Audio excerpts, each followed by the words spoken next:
राधे राधे, जय श्री कृष्णा। आज है कार्तिक पूर्णिमा के बाद की पड़वा, जिसमें चिड़ा चिड़ी की कहानी सुनते हैं, सुनाते हैं, हुंकारा भरते हैं, कहते जाते हैं, सुनते जाते हैं और हुंकारा भरते जाते हैं।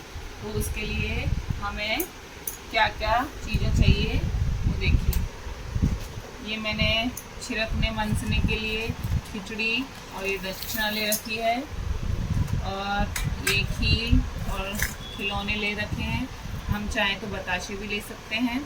और ये घर बनाने के लिए चावल ले रखे हैं। ये चिड़ा चिड़ी बनाने के लिए आटा ले रखा है गूंथ के। और ये दीपक ले रखे हैं, और ये सजाने के लिए फूल ले रखे हैं। ये बातियां बना के रखी हुई हैं। और ये तेल, घी का जलाना चाहें घी का, तेल का जलाना चाहें तेल का, आप दीपक जला सकते हैं। और ये हमने पानी ले रखा है। और ये कथा हमें कार्तिक मास का स्नान करने के बाद ज़रूर सुननी चाहिए।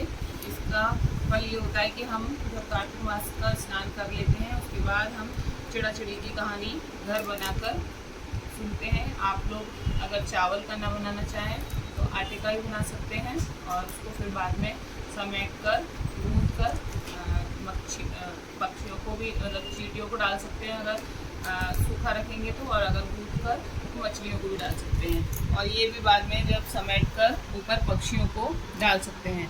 तो हम ये वीडियो शुरू करने जा रहे हैं। उसके बाद आप कहानी सुनिएगा और हुंकारा भरते जाइएगा। अब ये चावल ले लिए, अब इससे हम घर बनाना शुरू करेंगे। आपको जैसा घर बनाना है, 2 BHK, 3 BHK, 4 BHK और बड़ा, तो वैसा आप घर बना दें चावल से।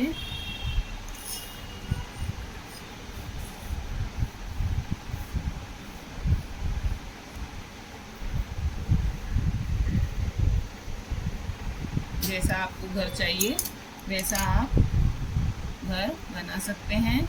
और ये कहानी, ये घर बनाकर सुनने के बाद आप अगले साल फिर से जब ये कहानी सुनेंगे तो अपने खुद के घर में जैसा आपने घर बनाया था उसमें ही सुनेंगे। तो इस कथा को ज़रूर कार्तिक पूर्णिमा के दूसरे दिन ज़रूर सुनें और हुंकारा भरते जाएं।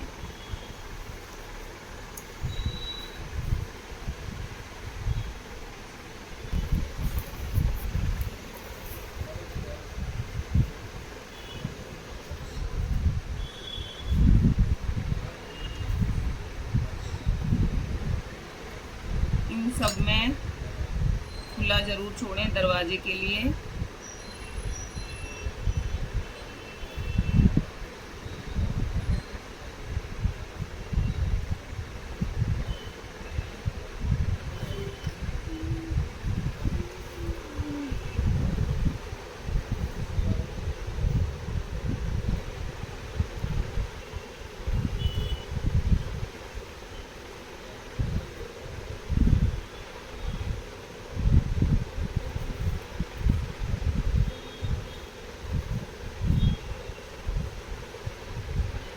अब ये देखिए, हमने चावल का घर बना लिया, और कहीं से भी बिल्कुल बंद नहीं करना है। बंद इसलिए नहीं करना है कि उसमें चिड़ा चिड़ी उड़कर आ सकें और बैठ सकें। देखिए, यहाँ से भी खोला है, यहाँ से भी खोला है, घुसने के लिए भी, एंटर के लिए भी खोला है।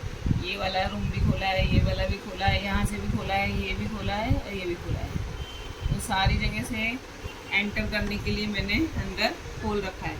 अब हम ये जो गुथा हुआ आटा है इसको ले लेंगे, और इसके 2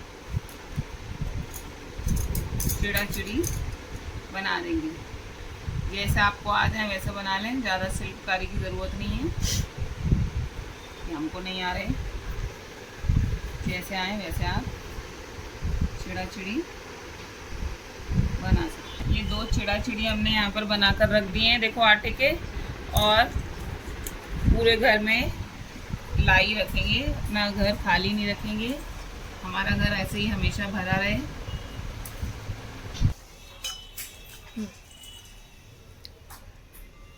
ये पूरा घर भरा रखेंगे, खाली नहीं रखेंगे। और ये चिड़ा चिड़ी के पास भी ये देखो सब में खील है, ये खील बताशे जो लाए थे, ये इनको प्रसाद के लिए भी दे देंगे। अब दीपक लेंगे और ये फूल लेंगे, फूलों से भी हम अपने घर को सजा देंगे, गार्डन बना देंगे, हमको गार्डन भी चाहिए तो।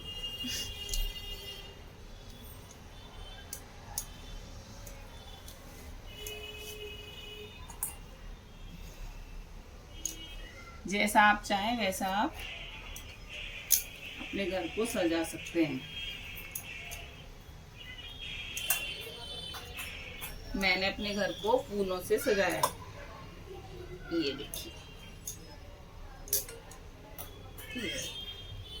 ऐसा आप भी अपने घर को सजा सकते हैं। अब हम ये दीपक ले लेते हैं।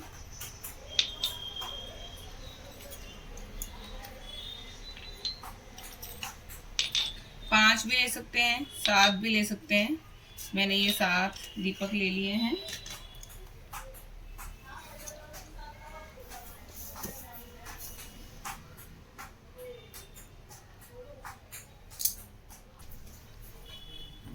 अब ये हम घी डालना चाहें घी डाल सकते हैं, तेल डालना चाहें तेल डाल सकते हैं।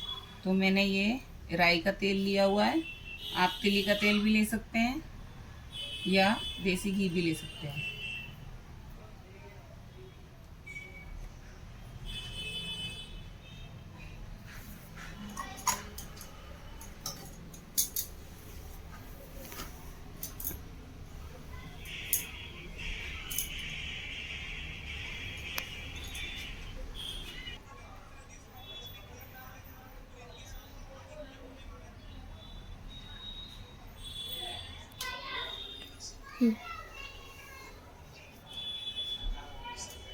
अब हम अपने सारे घर में रोशनी कर देंगे दिवाली की तरह।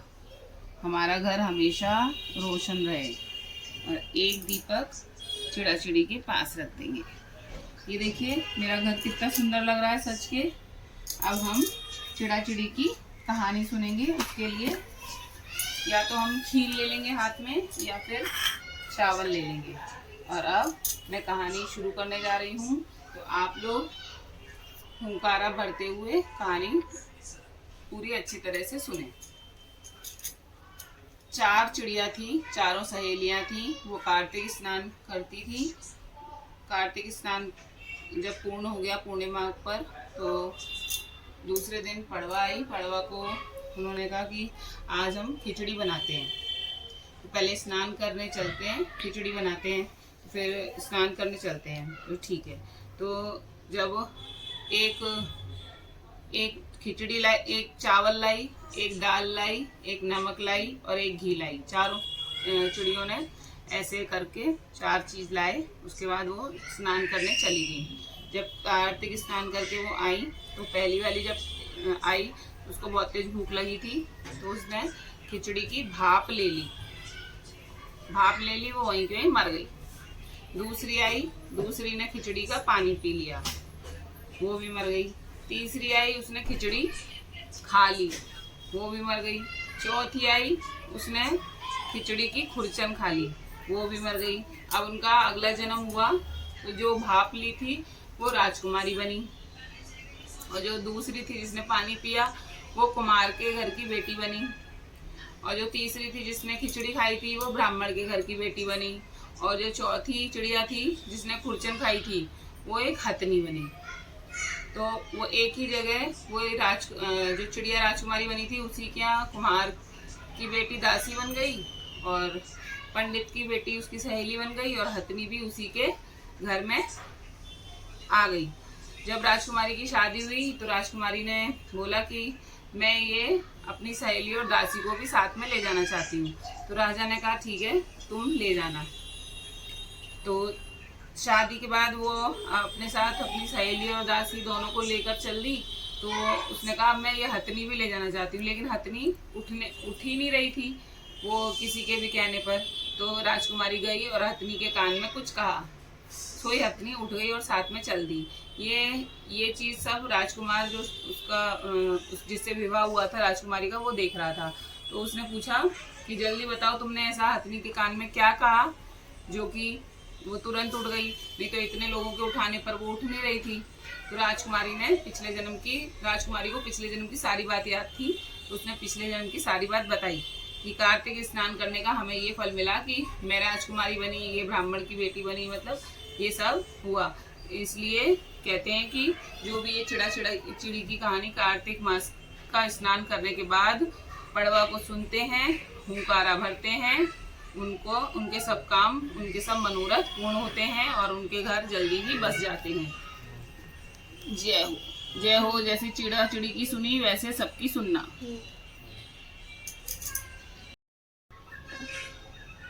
अब कार्तिक मास की दूसरी कहानी मैं सुना रही हूँ। एक बुढ़िया थी, वो रोज कार्तिक स्नान करती थी। जब वो कार्तिक स्नान करने जाती थी तो भगवान कृष्ण उसके लिए खिचड़ी का कटोरा रख जाते थे और वो आकर उसका खिचड़ी खा लेती थी। रोज ऐसे ही पूरा महीने चलता रहा। आखिरी जब दिन आया तो उसके पड़ोसी वगैरह देखते थे कि अरे ये तो स्नान करने जाती है और कोई आता है और उसके लिए खिचड़ी भरा कटोरा खूब घी से लथपथ रख जाता है। तो वो स्नान करने गई और कटोरा भगवान जी रख कर गए, लड्डू गोपाल जी। तो पड़ोसियों ने क्या किया, उसकी खिचड़ी का कटोरा लेकर घर के पीछे फेंक दिया। घर के पीछे जब फेंक दिया तो उस खिचड़ी के फेंकने से और कटोरे के फेंकने से उसमें से 2 फूल उगाए। जब बुढ़िया माई आई, उसने कही कहाँ गयो मेरो बेला, कहाँ गई मेरी खिचड़ी, कहाँ गयो मेरो बेला, कहाँ गई मेरी खिचड़ी। अब वो ऐसा कहती, लेकिन अब उसकी खिचड़ी तो थी नहीं। अब वो जो फूल उगाए थे वहां से राजा जा रहा था, उसको वो फूल बहुत प्यारे लगे तो उसने वो फूल दोनों तोड़ लिए और अपनी बीवी को, रानी को दे दिए। रानी ने वो फूल सूंघे तो उस राजा की कोई भी संतान नहीं थी। उस फूल के सूंघने से उस रानी को 2 बेटे पैदा हुए। मतलब उस खिचड़ी के बने हुए फूलों से सूंघने से वो रानी को 2 बेटे पैदा हुए। अब वो बेटे मगर छोटे थे तब तो बोलते ही नहीं थे, लेकिन वो बड़े हो गए तब भी वो किसी से बात नहीं करते थे। बस वो वहीं आते थे और तो डोकरी कहती थी कहाँ गयो मेरा बेला और कहाँ गई मेरी खिचड़ी, कहाँ गयो मेरा बेला और कहाँ गई मेरी खिचड़ी। तो वो जो दोनों राजकुमार आते थे तो वो कहते थे हम ही है तेरो बेला और हम ही है तेरी खिचड़ी। बस उन्हीं से ही कहते थे, उस बुढ़िया से ही, कि हम ही है तेरो बेला और हम ही है तेरी खिचड़ी। अब राजा ने एक दिन देखा कि ये घर पे किसी से बात करते नहीं है, पूरे महल में किसी से बात करते नहीं है, हम दोनों से भी, मियाँ बीवी से बात करते नहीं है, सिर्फ इसी बुढ़िया माई से ही कैसे बात करते हैं। तो राजा आए बुढ़िया माई के पास कि बुढ़िया माई क्या बात है कि मेरे राजकुमार तुमसे ही बात करते हैं और किसी से बात करते नहीं है। बोली मुझे नहीं पता ये क्यों बात करते हैं, मैं तो कार्तिक स्नान करने जाती थी, भगवान कृष्ण आते थे और मेरे लिए खिचड़ी का बेला रख जाते थे, वो उस दिन से मिला नहीं है। तो मैं तो बस यही पूछती हूँ कहाँ गई मेरी खिचड़ी, कहाँ गयो मेरा बेला। और जब से ये राजकुमार आए हैं तब से ये बोलते हैं कि हम ही तेरो खिचड़ी, हम ही तेरो बेला। तो अब राजकुमार आए और उन्होंने पूरी कहानी सुनाई कि ये जब बुढ़िया माई स्नान करने गई थी तो इसके पड़ोसियों ने खिचड़ी और बेला घर के पिछवाड़े में फेंक दिया था, उसके ही हम फूल बन गए और फूल को जब रानी ने सूंघा तो उसके 2 पुत्र पैदा हुए। तब जैसे फिर वो राजा बोला कि कार्तिक मास का स्नान का इतना महत्व है तो आज से हम भी जोड़े से स्नान किया करेंगे। जैसे फिर उन्होंने वो बुढ़िया माई को अपने ही उसमें घर में महल में रख लिया और जैसे बुढ़िया माई की सुनी, जैसे सबकी सुनना भगवान, जैसे राजा रानी को संतान प्राप्त हुई वैसे ही सबको अच्छी संतान देना। राधे राधे। आप लोगों को ये कहानी अच्छी लगी हो तो प्लीज सुने, कमेंट करके बताएं और आज के दिन ऐसा घर बनाकर आप जरूर सुने तो आपकी जो घर बनाने की मनोकामना है वो जरूर पूरी होगी। अगले साल तक आप अपने ही खुद के घर में ऐसा घर बनाएंगे और उसमें रह पाएंगे। और जिन्होंने स्नान नहीं भी किया है कार्तिक स्नान, वो भी ये कार्य कर सकते हैं अपने घर पर। और उसके बाद हम ये जो हमने मनसने के लिए सामान लिया है, ये खिचड़ी और इसमें दक्षिणा। तो हम इसको मंस लेंगे। तो हम अपने पल्ले में थोड़ा सा चावल रखेंगे, और क्योंकि खाली हाथ हम कोई भी छिरका मंसी करते नहीं हैं। और थोड़ा सा पानी लेंगे और इसको ऐसा छिरका मंसी करके किसी को भी ये दक्षिणा के साथ हम भेंट कर देंगे। और आज के दिन अपने लड्डू गोपाल के लिए भी हम खिचड़ी का भोग अवश्य रखेंगे। राधे राधे। अगर आपको मेरा वीडियो अच्छा लगा हो तो प्लीज़ शेयर करें, कमेंट करके ज़रूर बताएं कि आपको मेरी ये दोनों कहानियाँ कैसी लगी कार्तिक मास के अगले दिन की। राधे राधे।